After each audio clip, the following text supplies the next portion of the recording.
YouTube Shorts tab එකේ උඩ පහළ යනකොට අනිවාර්යෙන් මේ වගේ විලියන ගණනින් views ගියපු වීඩියෝස් ඔයාට දකින්න හම්බෙලා ඇති. ඉතින් මේ වීඩියෝ එක ක්ලික් කරලා ඔයා බලන්නවා කියන්නේ මේ ඇනිමේෂන්ස් හදන එක ගැන ඔයත් උනන්දුවෙන් ඉන්න කෙනෙක් වෙන්න ඕන. හරි එහෙනම් වැඩි කතා නැතුව අද මේ වීඩියෝ එකෙන් අපි බලමු කොහොමද මේ වගේ ඇනිමේෂන් එකක් හරියටම හදාගන්නේ කියලා.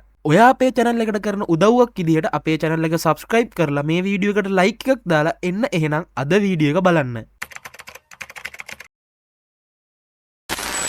මේ වගේ ඇනිමේෂන් සදන්න ගොඩක් සොෆ්ට්වෙයාර් තිබ්බත් ඒ අතරින් ගොඩක් සරල යූසර් ෆ්‍රෙන්ඩ්ලි සොෆ්ට්වෙයාර් එකක් තමයි මේ Pencil 2D කියන්නේ. ඉතින් මේක ඩවුන්ලෝඩ් කරගන්න ඔයාලා Google එකේ Pencil 2D කියලා සර්ච් කරලා මේ උඩින් වෙන වෙබ්සයිට් එකට ඇවිල්ලා ඔයාට පුළුවන් ඔයාගේ OS එකට අදාළව සොෆ්ට්වෙයාර් එක ඩවුන්ලෝඩ් කරගන්න. ඊට පස්සේ ඔයාට හම්බෙනවා මේ වගේ RAR ෆයිල් එකක්. ඔයාට පුළුවන් මේක රයිට් ක්ලික් කරලා එක්ස්ට්‍රැක්ට් කරගන්න.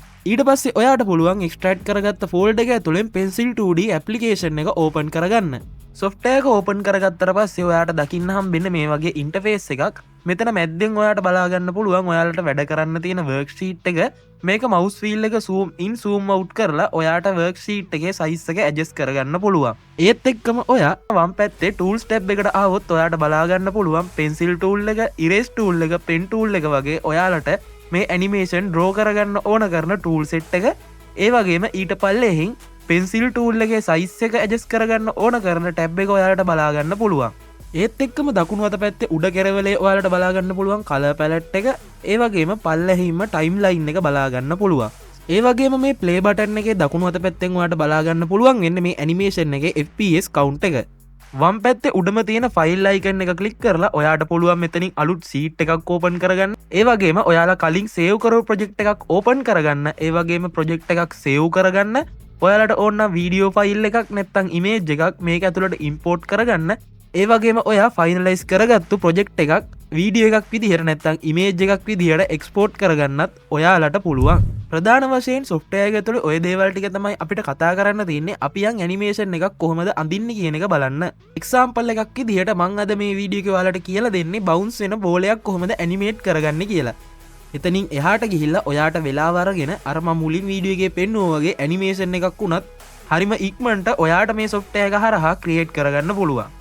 මුලින්ම මම වර්ක්ෂීට් එකේ මේ විදිහට රවුමක් ඇඳ ගන්නවා. ඊට පස්සේ මම දෙවෙනි ෆ්‍රේම් එකට දාගෙන මේ රවුම ටිකෙන් ටික පොළවට තැලෙන විදිහට ඇඳ ගන්නවා. එහෙම කරන්නේ අපි මේ බෝලේ බවුන්ස් වෙනවයි කියන එක පෙන්වන්න. පළවෙනි ෆ්‍රේම් එකේ ඇඳගත්ත රවුම මට දෙවෙනි ෆ්‍රේම් එකෙත් බලා ගන්න ඕන නිසා අනියන් ස්කින් ටැබ් එකේ ප්‍රීවියස් ෆ්‍රේම් කියන එක උඩින් මම එකපාරක් ටික් එක දාලා ඔන් කරගන්නවා. එහෙම කරන්නේ කලින් ෆ්‍රේම් එකේ තිබ්බ විදිය කොහොමද කියන එක ගැන අදහසක් ගන්න. මේ විදියට ෆ්‍රේම්ස් 12කින් මම මගේ ඇනිමේෂන් එක ඇඳලා ඉවර කරගත්තා. අපි දැන් පොඩ්ඩක් ඇනිමේෂන් එක ප්ලේ කරලා බලමු. ඔය විදියට තමයි මගේ ඇනිමේෂන් එක ප්ලේ වෙන්නේ. අපි දැන් බලමු කොහොමද මේ ඇනිමේෂන් එකට කලර්ස් ඇඩ් කරගන්නේ කියලා.